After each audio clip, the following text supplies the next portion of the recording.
Ted, son aproximadamente las 2:30 de la tarde.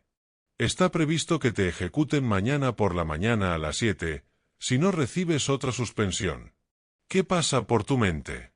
¿Qué pensamientos has tenido estos últimos días? No te voy a engañar diciendo que es algo que siento que tengo bajo control o algo que he aceptado porque no lo he hecho. Es algo que va de un momento a otro. A veces me siento muy tranquilo, y otras veces no me siento tranquilo en absoluto.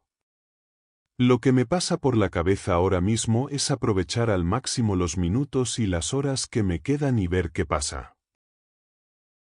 Vivir el momento nos ayuda, en esencia, a aprovecharlo productivamente. Así que ahora mismo me siento tranquilo, en gran parte porque estoy aquí contigo. Para que conste, usted es culpable de matar a muchas mujeres y niñas. Sí, eso es verdad. Ted, ¿cómo sucedió? Llévame atrás. ¿Cuáles son los antecedentes del comportamiento que hemos visto?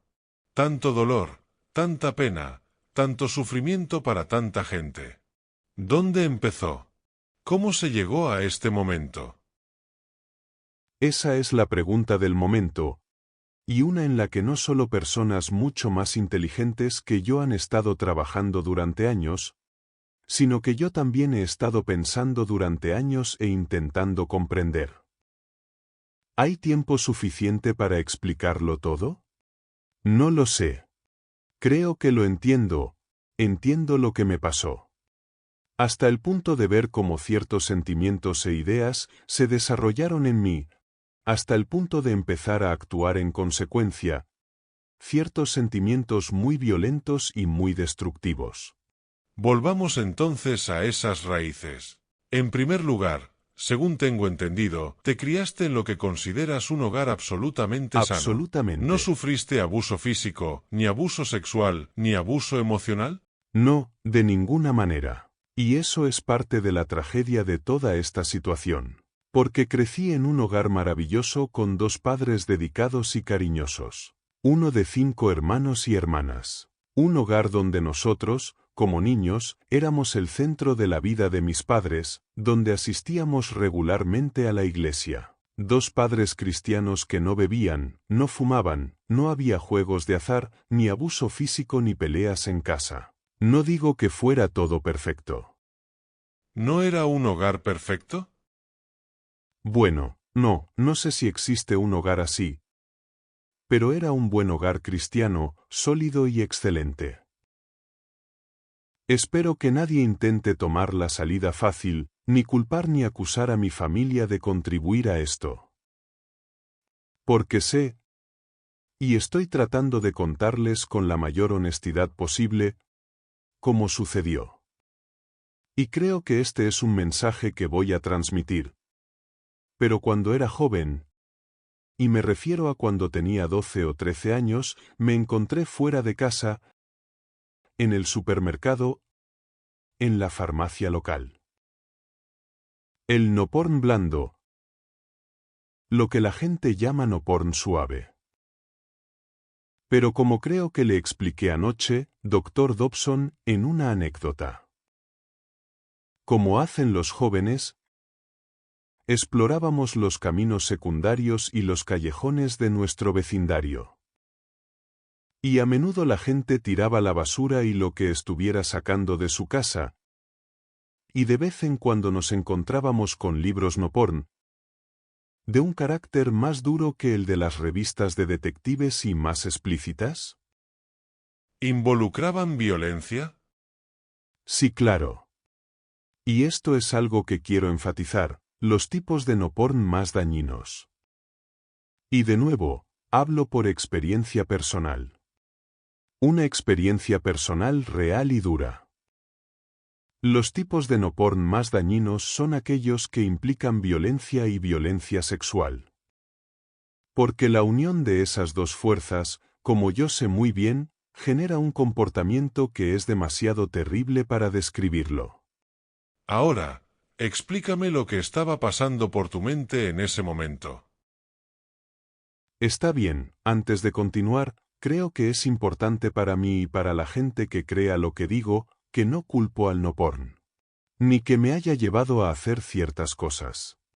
Sino que asumo toda la responsabilidad por lo que he hecho y por todas las cosas que he hecho. Esa no es la cuestión aquí. La pregunta y el problema es cómo este tipo de literatura contribuyó y ayudó a moldear y dar forma a los tipos de comportamiento violento impulsivo.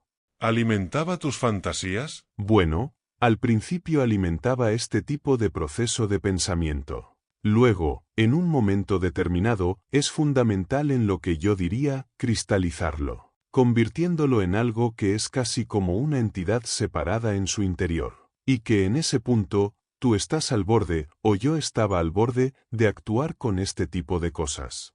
Realmente quiero entender eso. Habías llegado tan lejos como podías en tu propia vida de fantasía con material impreso. Y lo hiciste o viste en vídeos. Películas o revistas. Eso pasó. Y luego surgió la necesidad de dar ese pequeño o gran paso hacia un evento físico. Sucedió por etapas. Gradualmente. No necesariamente, al menos para mí, ocurre de la noche a la mañana. Mi experiencia con el no porn en general, pero con la que trata un nivel violento de sexualidad, es que una vez que te vuelves adicto a ella. Y lo veo como un tipo de adicción. Como con otros tipos de adicción, sigues buscando. Yo seguiría buscando material más potente, más explícito, más gráfico. Como con una adicción, anhelas algo cada vez más difícil, algo que te dé mayor excitación. Hasta que llegas al punto en que el no porn solo llega hasta cierto límite. Llegas a ese punto de partida en el que empiezas a preguntarte si quizás realmente hacerlo te dará algo que va más allá de solo leerlo o verlo. ¿Cuánto tiempo crees que estuviste en ese punto antes de agredir a alguien? Bueno, sí, verás, ese es un punto muy delicado en mi propio desarrollo, ¿y estamos hablando de algo? Estamos hablando de haber llegado a un punto o una zona gris que rodeó ese punto a lo largo del recorrido. ¿No recuerdas cuánto tiempo fue? Bueno, diría un par de años. Y a lo que me enfrentaba eran inhibiciones muy fuertes. Contra el comportamiento criminal o violento que me habían inculcado desde siempre. Inculcado, en mi entorno, en mi barrio, en mi iglesia. En mi escuela habían cosas que me decían, no, esto está mal. Es decir, incluso pensarlo como tal, pero ciertamente hacerlo está mal. Y estaba al borde, en estos, podría decirse, últimos vestigios de autocontrol. Las barreras para hacer algo se ponían a prueba constantemente y eran atacadas por un tipo de vida de fantasía, que fue alimentada en gran medida por el no porn. ¿Recuerdas que te empujó al límite? ¿Recuerdas la decisión de lanzarte? ¿Recuerdas cuando decidiste dejar de lado la precaución? De nuevo, cuando dices que te empujaron, sé a qué te refieres. No quiero insinuar de nuevo que fui una víctima indefensa. Y sin embargo, estamos hablando de una influencia, es decir, la influencia encontrada en los medios violentos y el no porn violento.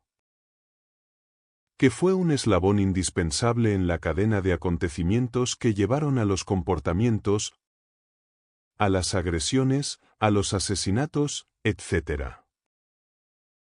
Es algo muy difícil de describir. La sensación de llegar a ese punto en el que supe que era como si algo se hubiera roto, que ya no podía controlarlo más.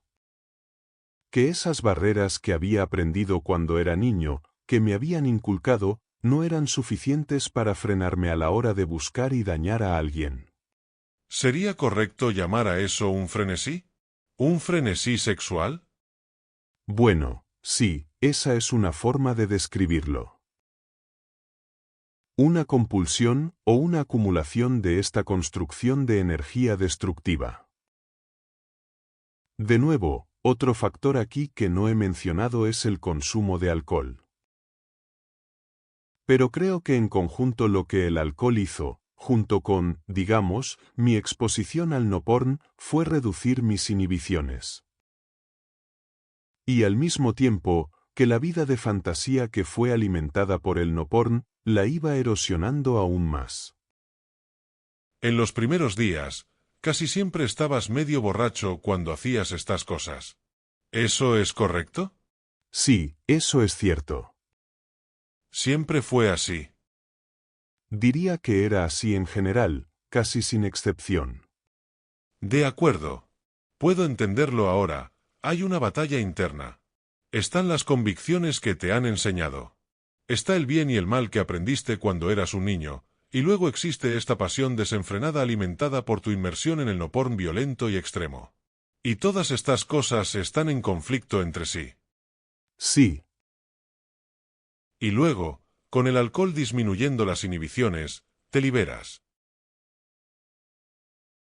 Bueno, sí, y puedes resumirlo así, y es acertado, sin duda.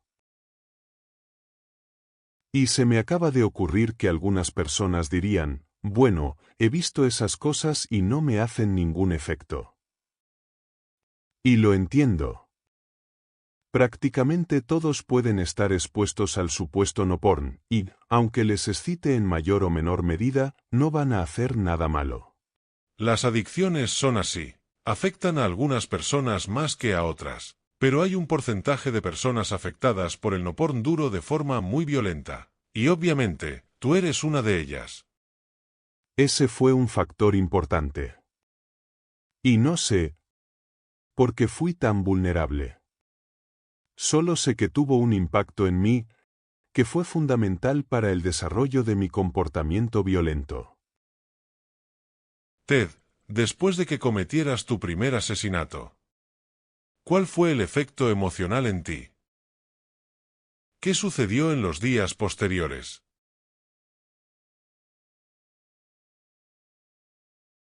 Bueno, de nuevo, por favor quiero que entiendan que incluso después de tantos años es muy difícil hablar de todo aquello.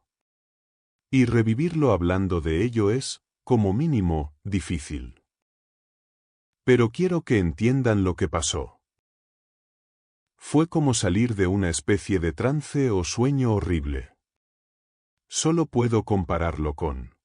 No quiero dramatizarlo demasiado, haber sido poseído por algo tan horrible y tan extraño. Y luego, a la mañana siguiente, despertar, recordar lo que pasó y darse cuenta de que básicamente, quiero decir, ante la ley y ciertamente ante Dios, uno es responsable de lo que hace. Tener que despertarme por la mañana y darme cuenta de lo que había hecho la noche anterior. Con la mente despejada y todos mis sentimientos morales esenciales y éticos intactos en ese momento. Absolutamente horrorizado de que fuera capaz de hacer algo así. ¿En el momento no eras consciente de lo que hacías? Simplemente no hay en absoluto ninguna forma de describirlo.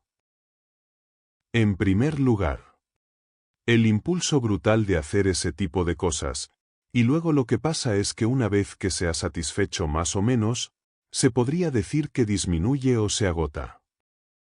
Esa sensación de que ya estaba todo resuelto, de que el nivel de energía disminuye y básicamente, volví a ser yo mismo de nuevo. Quiero que la gente también lo entienda, y no digo esto gratuitamente, porque es importante que la gente entienda. Que básicamente, yo era una persona normal. No era un tipo que vagaba por bares ni un vagabundo. No era un pervertido en el sentido de que la gente mira a alguien y dice, sé que algo le pasa y que hay algo malo en él. En esencia, era una persona normal. Tenía buenos amigos. Llevé una vida normal, excepto por un pequeño pero muy potente y destructivo segmento que mantuve muy en secreto, muy cerca de mí. Y no dejé que nadie lo supiera. Parte del impacto y el horror de mis queridos amigos y familiares hace un año, cuando me arrestaron por primera vez, fue que simplemente no tenían ni idea. Me miraron y miraron ya sabes, al típico chico americano. Quiero decir que no era perfecto, pero en cierto modo sí lo era. Quiero ser sincero contigo, estaba bien, de acuerdo. La humanidad y el espíritu básicos que Dios me dio estaban intactos, pero desafortunadamente a veces me sentí abrumado. La gente debe reconocer que no es algo así como aquellos de nosotros que hemos sido tan influenciados por la violencia en los medios, en particular la violencia del no porn. No somos algún tipo de monstruos inherentes. Somos sus hijos y somos sus maridos y nosotros crecimos en familias normales. Y el no porn puede llegar y arrebatar a un joven de cualquier casa hoy en día. Me sacó de mi camino y de mi casa hace 20 o 30 años. Y por muy diligentes que fueran mis padres, y por muy diligentes que fueran protegiendo a sus hijos, y por muy buen hogar cristiano que tuviéramos, y teníamos un hogar cristiano maravilloso, no hay protección contra las influencias que se extienden en la sociedad que tolera.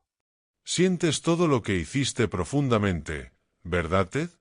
Ahora mismo, justo afuera de estas paredes, hay cientos de periodistas y reporteros que están deseosos de hablar contigo. Sí, lo sé. Y me pediste que viniera aquí, desde California, porque tenías algo que decir. Esta hora que tenemos juntos no es solo una entrevista con un hombre que morirá mañana por la mañana.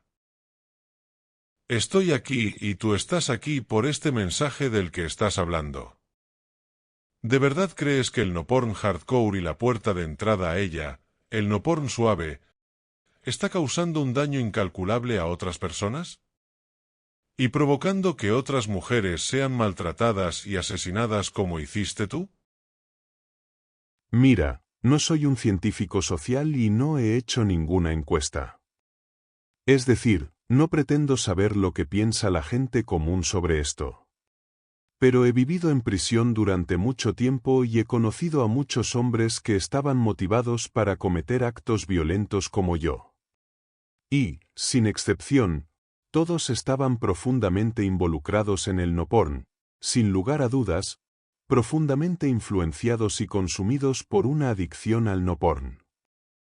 No hay duda al respecto. El propio estudio del FBI sobre homicidios en serie muestra que el interés más común entre los asesinos en serie es el no porn. Eso es cierto. Y es real, es cierto. Ted, ¿cómo crees que habría sido tu vida sin esa influencia negativa? Aunque sé que solo puedes especular. Sí, bueno, sé que habría sido mucho mejor. No solo para mí, y discúlpame por ser tan egocéntrico. Habría sido mucho mejor para mí y para mucha otra gente. Sé que había muchas otras personas inocentes, víctimas y familias. Habría sido mucho mejor, sin duda, pero habría sido una vida más plena. Ciertamente, una vida que no hubiera involucrado, estoy absolutamente seguro, no habría involucrado este tipo de violencia que he cometido. Estoy seguro. Ted, si pudiera hacerte las preguntas que se están haciendo, una de las más importantes, al acercarse quizás a tus últimas horas. ¿Piensas en todas esas víctimas y sus familias que están tan heridas? ¿Que sabes que años después, sus vidas no han vuelto a la normalidad? Nunca volverán a la normalidad. Absolutamente. ¿Llevas esa carga? ¿Tienes el peso del remordimiento? Una vez más sé que la gente me acusará de ser egoísta, pero ya hemos superado eso. Solo te digo cómo me siento, pero con la ayuda de Dios he podido llegar al punto en que es demasiado tarde, pero más vale tarde que nunca, sentir el dolor y la pena de los que soy responsable. Sí, por supuesto.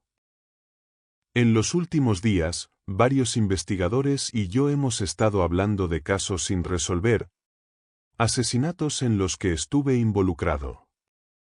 Y es difícil hablar de ello después de tantos años, porque revive en mí todos esos terribles sentimientos y pensamientos que he enfrentado con firmeza y diligencia, creo que con éxito, con el amor de Dios. Y sin embargo, eso ha vuelto a surgir, y he sentido el dolor, y he vuelto a sentir el horror de todo aquello.